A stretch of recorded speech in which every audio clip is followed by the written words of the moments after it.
dari sana mau dimintakan bantuan di biaya. Assalamualaikum warahmatullahi wabarakatuh.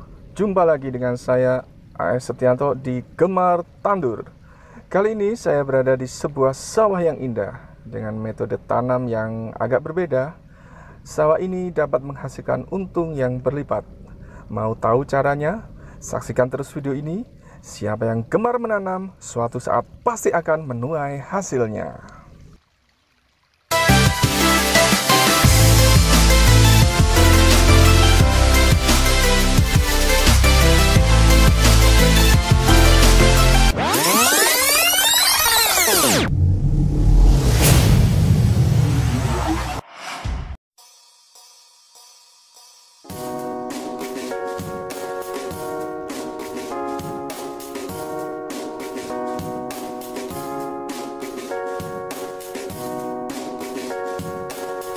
Sobat Ketan, negara kita Indonesia tercinta adalah terkenal dengan negara agraris.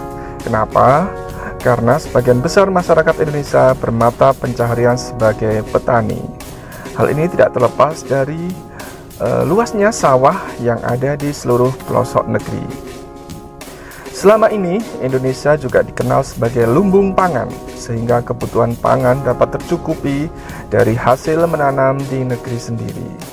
Tetapi akhir-akhir ini kita sudah sering kali mendengar banyaknya masalah-masalah, diantaranya kerugian yang diderita oleh banyak petani di berbagai daerah di Indonesia. Hal ini dapat diakibatkan antara lain oleh satu, kualitas bibit yang kurang sehingga menghasilkan hasil panen yang kurang bagus. Kemudian yang kedua adalah adanya hama, yaitu hama berupa wereng ataupun tikus, sehingga mengakibatkan kualitas panen yang berkurang. Kemudian yang ketiga adanya ancaman bencana, yaitu berupa banjir ataupun kekeringan. Hal ini juga mempengaruhi jumlah produksi.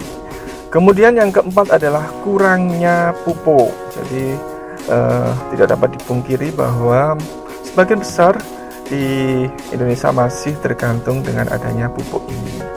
Kemudian yang terakhir, masalah yang kelima adalah karena kurangnya ketersediaan air.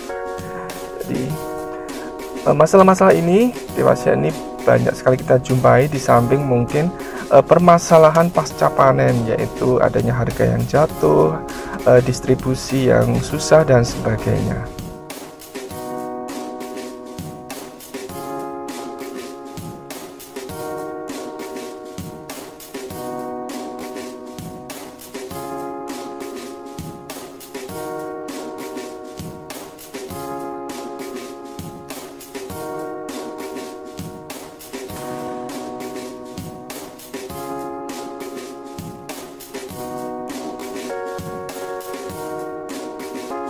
Sobat Ketan, di sini kita bisa melihat sekarang adanya tanaman padi yang ditanam bersamaan dengan memelihara ikan, atau istilahnya ditumpang sarikan dengan padi. Atau dapat diistilahkan metode menanam padi dengan cara mina padi, yaitu menanam padi dengan tumpang sari dengan kolam ikan. Jadi ikan yang bisa dipelihara antara lain seperti mujair ataupun ikan nila. Kenapa mujair atau nila? Karena ikan ini yang cukup tahan terhadap lingkungan air sawah, cepat pertumbuhannya, serta mudah dalam pemasaran hasil panennya karena banyak diminati sebagai ikan konsumsi.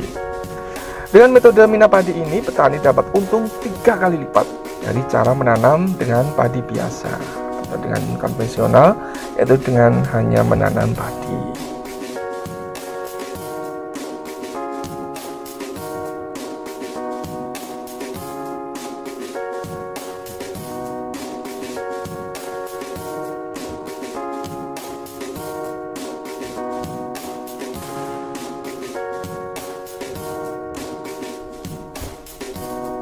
Sobat Ketan, kelebihan menanam dengan cara ini adalah untuk menghasilkan keuntungan yang berlipat, yaitu hasil dari panen padi dan panen ikan.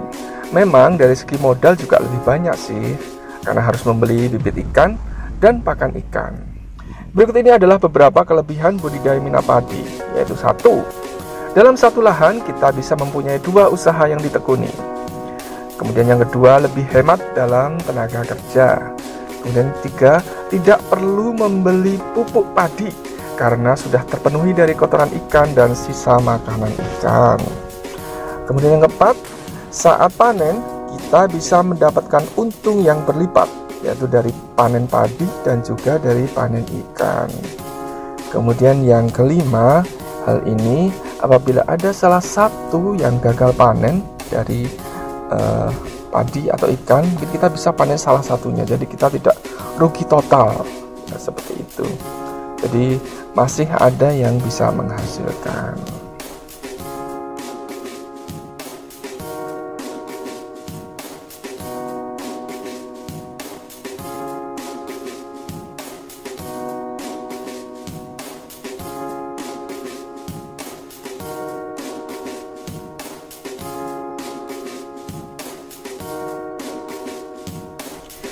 Di samping kelebihan-kelebihan itu juga ada kekurangan dari metode minapadi ini. Diantaranya adalah jelas ini membutuhkan air yang banyak dan air juga harus menggenang karena untuk hidup sarana hidup ikan.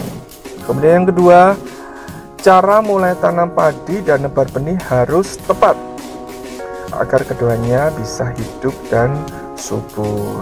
Artinya ini harus berhati-hati dalam memulai tanam. Biasanya tanam padi dulu, setelah berapa hari ya, 20 atau 15 hari baru kita bisa menebarkan ikannya. Jadi bukan ikan dulu, nanti biar bibitnya bisa tumbuh. Kemudian kurang yang terakhir adalah perlu banyak waktu untuk memantau secara ketat terhadap ketinggian muka air. Jadi jangan sampai ketika sudah menebarkan bibit ikannya, airnya hilang atau airnya kurang tinggi sehingga ikannya jadi mati.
Sobat Ketan, itu tadi pengalaman saya pada saat mengunjungi sawah minapadi, yaitu menggabungkan cara bercocok tanam padi di sawah dengan memelihara ikan di sawah. Mudah-mudahan ada manfaat yang bisa diambil. Mohon maaf bila ada kesalahan. Wassalamualaikum warahmatullahi wabarakatuh. Siapa yang gemar menanam, suatu saat pasti akan menuai hasilnya. Sampai jumpa di video berikutnya. Bye-bye. Dunia berlari, berputar, mengejar ambisi tersembunyi.